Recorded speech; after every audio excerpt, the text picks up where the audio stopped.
The quiet hours asterisk at exactly 2:12 a.m. The woman upstairs begins dragging the chair again. The sound slices through the thin ceiling of my apartments, low, deliberate, and heavy, like someone pulling furniture across concrete. It has been happening every night for the past 6 days, always at the same minute, always the same grating scrape. The first time I heard it, I thought it had to be an animal, or maybe the echo of pipes shifting. Briarwick is an old building. Concrete, the kind of place where every surface hums with leftover noises from the 1970s. But tonight, as I lie in the dark, holding my breath, something feels different. The scraping is slower, heavier, dragging across the exact spot above my bed with a weight that seems purposeful, calculated, hungry. Asterisk. And the worst part, the part that makes my chest tighten and my fingers go cold, is that the woman who lives upstairs, the woman whose footsteps pace the ceiling for years, the woman whose furniture is apparently moving again, died 8 days ago. I know, because I was the one who found her. Asterisk before all this. Before the scraping and the knocks and the slow unraveling of my nerves, life in the Briarwick building was just quiet. Too quiet, maybe, but after losing my job and isolating myself from nearly everyone I knew, silence felt like the only thing I had left. My apartment was small, dim, and cheaply renovated, but it was mine. My upstairs neighbor, Mrs. Adeline Dorsey, was a soft-spoken woman in her 70s. The kind of person who still sorted her mail on the lobby counter and whispered apologies when she got in your way. She always looked tired, her gray sweater sleeves stretched past her knuckles, her eyes darting around as though she expected someone to jump out at her. But she was polite, kind, and she was the only person in the building I spoke to even semi-regularly. Asterisk the morning she died. I saw her sitting on the hallway floor outside her apartment, one hand gripping her doorway, like she was fighting to stay upright.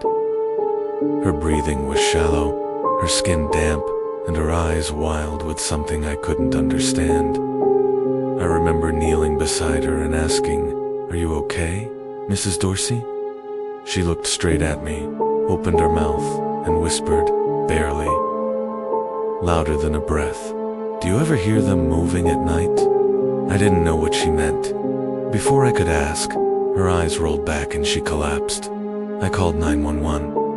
The paramedics said it was a heart attack. Quick, likely painless. They were wrong about the first part, at least. Her nails had scraped deep grooves into the wooden door frame. She hadn't gone quietly. Asterisk her apartment was sealed and remained untouched for days. No family came, no friends, no one at all. And then, 3 nights after her death, at 2:12 a.m., the scraping began. Asterisk the first night, I sat up in bed so fast, I nearly fell off. It was a single jerk at first, then another, then a long, dragging pull that traveled the length of my ceiling. I stared upward, wide-eyed, until the sound stopped directly above me. I waited for footsteps, or a voice, or anything else. But the silence that followed was thick and smothering.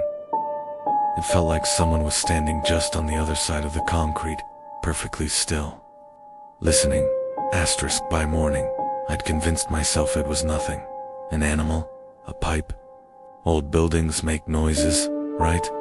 But the following night, 2:12 a.m. sharp, it happened again, this time longer, louder, like something heavy struggling to move. Asterisk by the 4th night, I couldn't take it anymore. I marched into the leasing office, heart pounding, ready to demand answers. Trent, the building manager, barely looked up from whatever game he was playing on his computer. Asterisk, there's no one living above me, I said, but someone is dragging furniture every night. Asterisk Trent shrugged without meeting my eyes. Old building, noise travels. Asterisk at exactly the same time every night. I snapped asterisk. He finally looked up. Well, he said with a half smirk, ghosts keep a schedule too. Asterisk, he thought he was funny. I didn't. Asterisk the next night, things escalated. The scraping started later to 12 a.m. as always. But tonight, it wasn't alone. 3 soft knocks echoed from my front door. Not loud, not frantic, just gentle taps.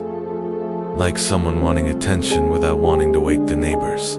Asterisk I grabbed the heaviest object I owned, a cast iron skillet, and crept to the door. My throat tightened as I whispered, "Who is it?" No answer. I forced myself to look through the peephole. Asterisk, a woman stood there. Not Mrs. Dorsey. This woman was younger, maybe mid-30s, with long dark hair hanging wet down the sides of her face. She wore a blue coat, the fabric soaked, dripping onto the hallway carpet. She stood completely still, facing my door like she'd been waiting for hours. Her expression was blank, hollow, the way a person looks right before they faint. Asterisk, I whispered again. "Can I help you?" Asterisk, the woman didn't move. Then slowly, agonizingly slowly, she lifted one hand and touched the peephole with her fingertip. I jerked back in terror. When I looked again, she lowered her hand, turned, and walked drifted toward the staircase leading to the 7th floor. Asterisk, the sealed floor. Mrs. Dorsey's floor. The scraping upstairs stopped the moment the woman disappeared from view. I barely slept. 2 nights later, she returned. Knocked again, and again a 3rd night. Each time, she stared directly into the peephole. Each time, she left wet footprints. Each time, she went upstairs afterward, as if drawn by something. Asterisk, I filmed her once. My hands shook so badly I nearly dropped my phone. I showed the footage to Trent. He waved me off again. "Probably visiting someone," he said. "People have guests."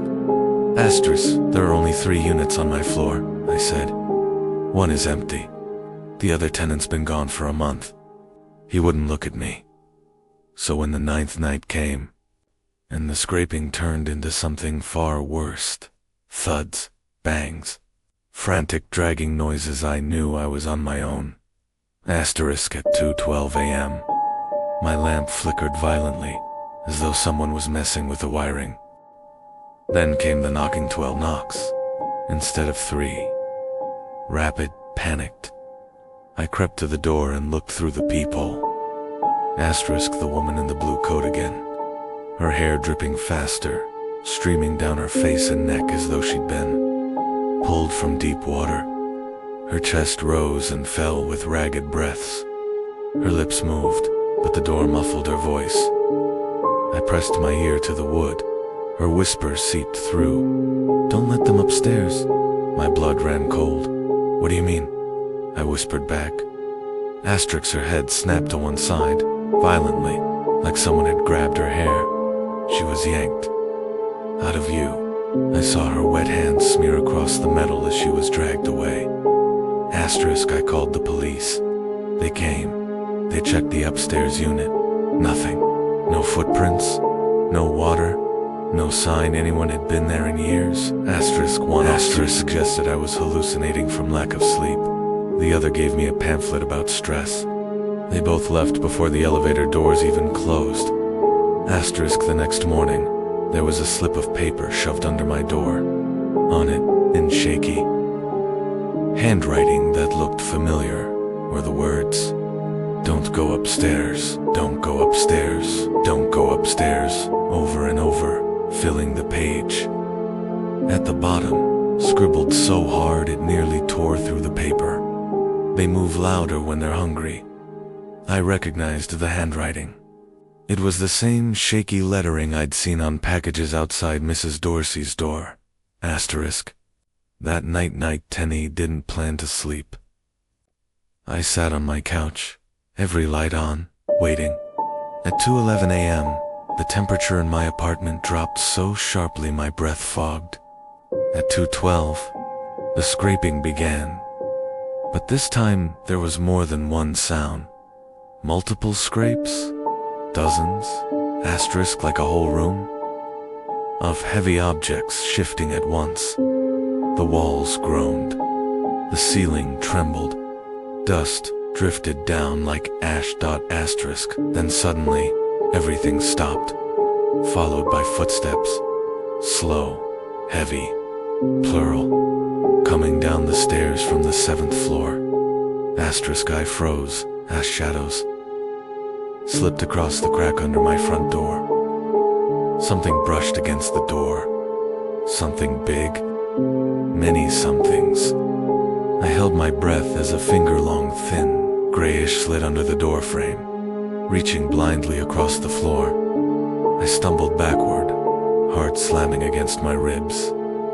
A voice whispered through the door, not one voice, but several layered together, all speaking in an unnatural, wet rasp. Asterisk. We're still hungry. Asterisk. I grabbed my keys, my phone, my purse, and bolted. I didn't look through the peephole. I didn't look back. I ran down the stairs so hard I nearly fell.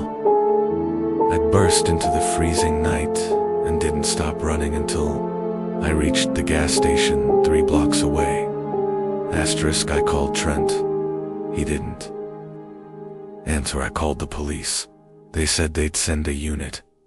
They didn't. Asterisk. By dawn, I was still at the gas station, exhausted, shaking, and embarrassed. When the sun rose, the world looked normal again. Too normal. I convinced myself I'd hallucinated everything from lack of sleep. Asterisk. At noon, afraid but desperate, I returned to Briarwick with 2 officers. My door was shut, locked, no sign of forced entry. They searched my apartment. Clean, safe, no gray fingerprints, no wet footprints, no shadows waiting in the corners. But on my kitchen table was a single note. Same handwriting, same shaky strokes. You let them out. My stomach dropped. Asterisk. That night, I didn't sleep in my apartment. I didn't sleep anywhere. I stayed awake at a friend of our friend's place, heart racing, ears pricked for familiar scraping sounds. Asterisk. On the second night, at exactly 2:12 a.m., my phone buzzed. A notification. Building security cam. Asterisk. Motion detected. Outside my door, I opened the feed. The hallway was dark, lit only by the emergency lights. But in front of my apartment door stood Mrs. Dorsey. Her eyes were sunken. Her sweater was torn. Her head tilted too far to one side, neck swollen and bruised. Her lips parted, and she mouthed something directly at the camera. I turned up the volume. Her whisper slithered through the speaker. Asterisk. You should have kept them inside. Asterisk. Then the camera glitched. Static. Streaks of white, and when the video cleared, she wasn't alone. Asterisk. Behind her stood silhouettes. Dozens. Maybe more. All tall, impossibly thin things with stretched limbs and hollow faces. They twisted unnaturally, like their bones were bending the wrong way. They crowded around her, their mouths opening and closing like fish dying on dry land. Asterisk. One of them reached toward the camera. Asterisk. Then the feed cut. I dropped my phone. My friend asked what happened. I lied. I said it was nothing. Because how do you explain something like that? How do you explain the feeling that something has followed you out? That maybe they were never trapped upstairs at all, that maybe they were trapped with her, and now that she's gone. Asterisk. They're hungry. Again. Asterisk. It's been 2 days since then. I'm writing this from a motel on the edge of town. The walls here are thin, but not thin enough to hear anything from upstairs. Or so I thought, a few minutes ago, when the clock hit 2:12 a.m. The ceiling above me groaned. Once, then twice, then came the scraping. Slow, deliberate, heavy, asterisk exactly. The way it started before. Asterisk, I'm trying not to breathe too loudly. I'm trying not to move. I'm trying not to be noticed. Asterisk, but something just knocked on the motel door. 3 soft taps. Wet footsteps are spreading across the carpet outside. Asterisk, I don't want to look. I don't want to see who it is. I don't want to know how far they've followed me. But the knocking is getting louder, and something inside me already knows the truth. They found me, and they're still hungry. Asterisk.